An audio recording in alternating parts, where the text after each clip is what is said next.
ಎಲ್ಲರಿಗೂ ನಾವು ತುಂಬ ಆಭಾರಿಯಾಗಿದ್ದೀವಿ. ಯಾಕಂದರೆ ಇಷ್ಟುವರೆಗೆ ಅವ್ರನ್ನ ಬದುಕಿಸ್ಕೊಂಡ್ಬಂದಿದ್ದು ಜನರ ಪ್ರೀತಿ, ವಿಶ್ವಾಸ ಮತ್ತು ನಿಮ್ಮೆಲ್ಲರ ಆರೈಕೆ.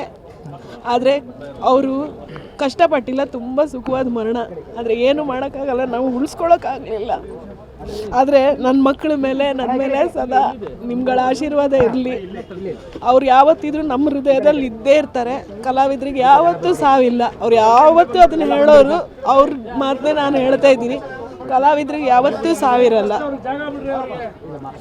ತುಂಬ ಧನ್ಯವಾದಗಳು ಎಲ್ಲರೂ. ಬೆಳಗ್ಗೆಯಿಂದ ನಮಗೋಸ್ಕರ, ಅವರಿಗೋಸ್ಕರ ಇಷ್ಟೊತ್ತು ಇದ್ರಿ. ತುಂಬ ಧನ್ಯವಾದಗಳು. ಇದಕ್ಕಿಂತ ಹೆಚ್ಚಿಗೆ ನಮ್ಗೆ ಇನ್ನೇನು ಹೇಳೋಕ್ಕಿಲ್ಲ.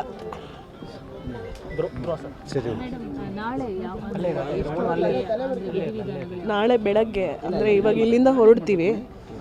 ಬೆಳಗ್ಗೆ ಮುಟ್ಬೋದು. ಬೆಳಗ್ಗೆ ಒಂದು ಅಲ್ಲೆಲ್ಲ ಇದು ಮಾಡಿ, ಏನು ಪೂಜೆ ಇದೆಲ್ಲ ಮಾಡಿ, ಅವ್ರ ತಾಯಿಯವರಿದ್ದಾರೆ. ಇವಾಗ ಅವ್ರನ್ನ ಹೆಂಗೆ ಫೇಸ್ ಮಾಡೋದು ಅಂತ ನಮಗೆ ಗೊತ್ತಿಲ್ಲ. ಅವ್ರ ತಾಯಿಗೆ ವಯಸ್ಸಾಗಿದೆ. ದೇವ್ರು ಈ ಥರ ಕಷ್ಟ ಮಾತ್ರ ಯಾರಿಗೂ ಕೊಡಬಾರ್ದು. ಬೆಳಗ್ಗೆ 8 ಗಂಟೆ ಹಾಗೆ ಉಡುಪಿಲಿ ಸೇರ್ತೀವಿ. ಸೊ 8 ಗಂಟೆ ನಂತರ ಉಡುಪಿಲಿ ಕಾರ್ಯಕ್ರಮನ ಮುಂದುವರಿಸ್ತೀವಿ ಸರ್. ಬೇರೆ ಎಲ್ರಿಗೂ ಮೀಡಿಯಾದವರಿಂದ ಹಿಡಿದು everybody for everything thanks. Thank you.